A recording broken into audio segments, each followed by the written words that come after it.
Sexta-feira da 16ª semana do Tempo Comum. Eu sou o Padre Pedro Paulo, estamos começando mais um programa, a Bíblia no Mundo de hoje. Bem, sexta-feira e, mais uma vez, vamos nos debruçar na direção do 17º domingo ou 17ª semana do Tempo Comum, que se abre nas vésperas de amanhã, sábado, quando as igrejas, paróquias e capelas começam a celebrar o domingo, Dies Domini, Dia do Senhor.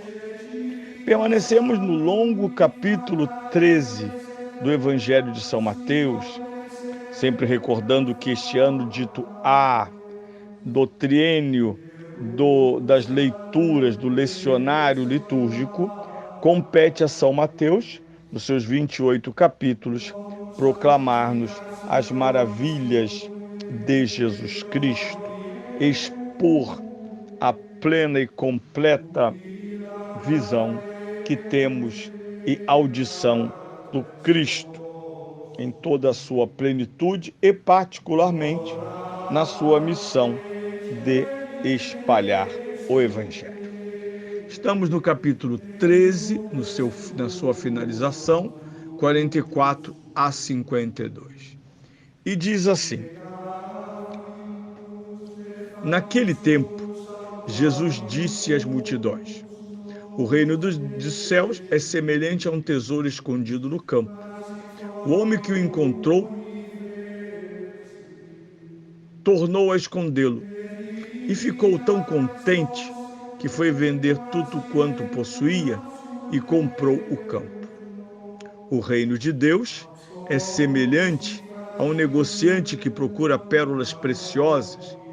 Ao encontrar uma de grande valor, foi vender tudo quanto possuía e comprou esta pérola. O reino dos céus é semelhante a uma rede que, lançada ao mar, apanha toda espécie de peixe. Logo que se enche, puxam-na para fora e, sentando-se, escolhem os bons para os cestos e os que não prestam, deitam-nos fora. Assim será no fim dos tempos. Os anjos sairão a separar os maus do meio dos justos e a lançá-los na fornalha ardente. Aí haverá choro e ranger de dentes. E Jesus, entendestes tudo o que vos disse? Eles responderam-lhe: Entendemos. Disse-lhes então Jesus: Por isso, todo escriba instruído sobre o reino dos céus é semelhante a um pai de família que tira do seu tesouro coisas novas e coisas velhas. É a última série de parábolas do Evangelho do capítulo 13 de São Mateus. Pequenas, breves, mas eficientes e com um belo colorido. Lembro que a palavra parabólica, parábola é sempre comparação, aproxima e afasta. Não por acaso, mais uma vez, ao invés deles voltarem, como foi no domingo passado, que, voltando para casa, perguntaram a Jesus o significado da parábola do joio e do trigo, tal era o susto que eles tinham.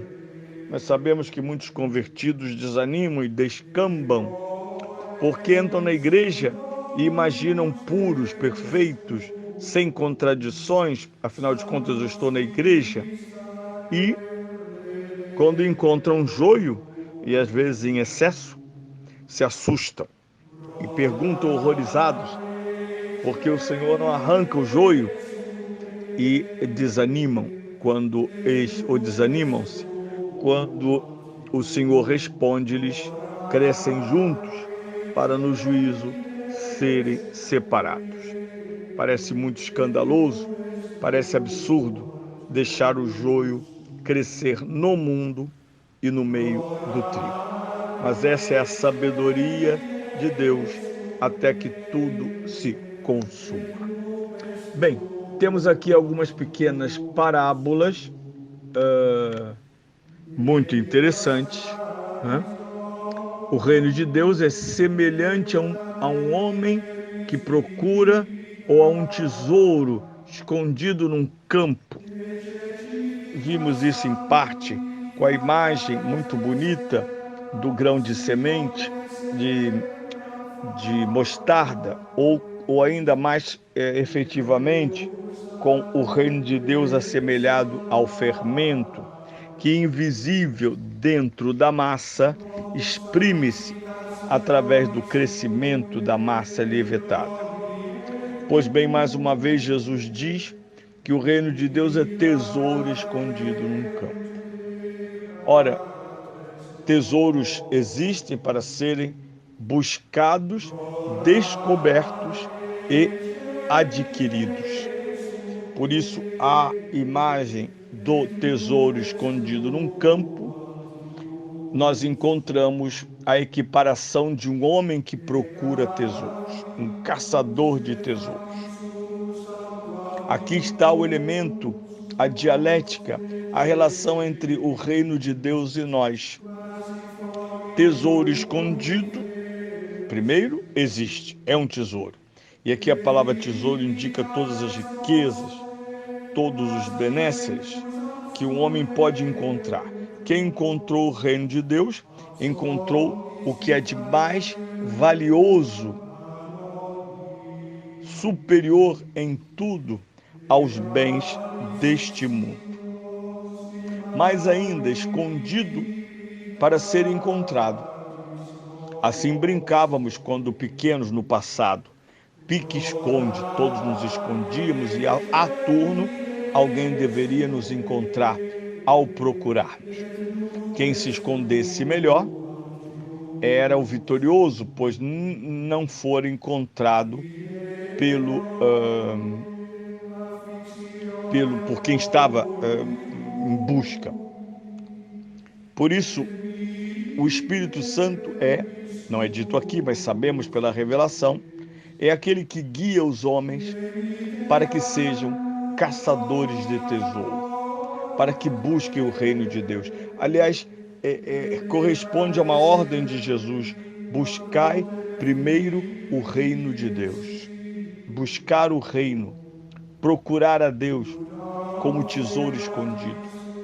E o primeiro escondimento do reino é no coração.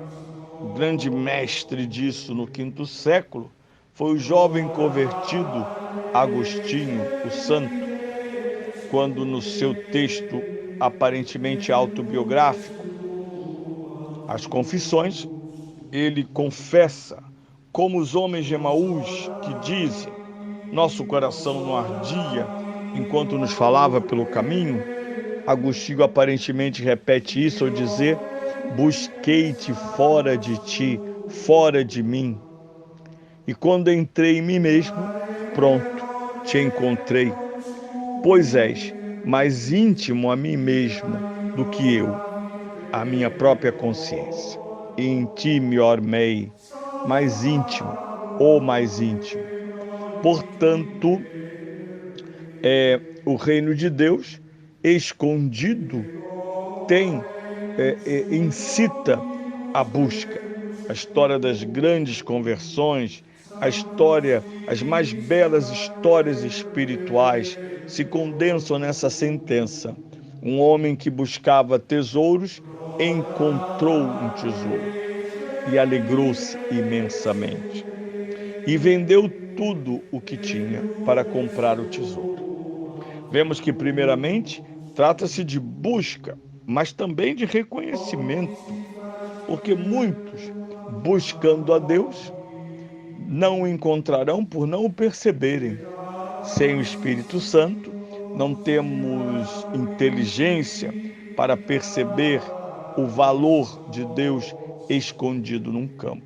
Não temos capacidade de avaliação, de aferimento da grandeza do reino de Deus.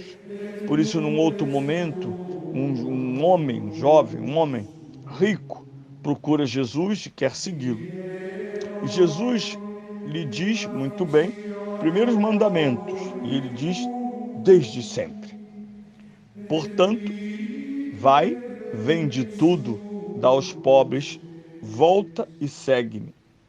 E esse homem desiste, pois era muito rico. Entre Jesus e suas riquezas, ele não titubeou, preferiu continuar com as suas riquezas. Portanto, perdeu a posse de um grande tesouro que veria sua vida depois do depauperamento material de seus próprios bens terrenos.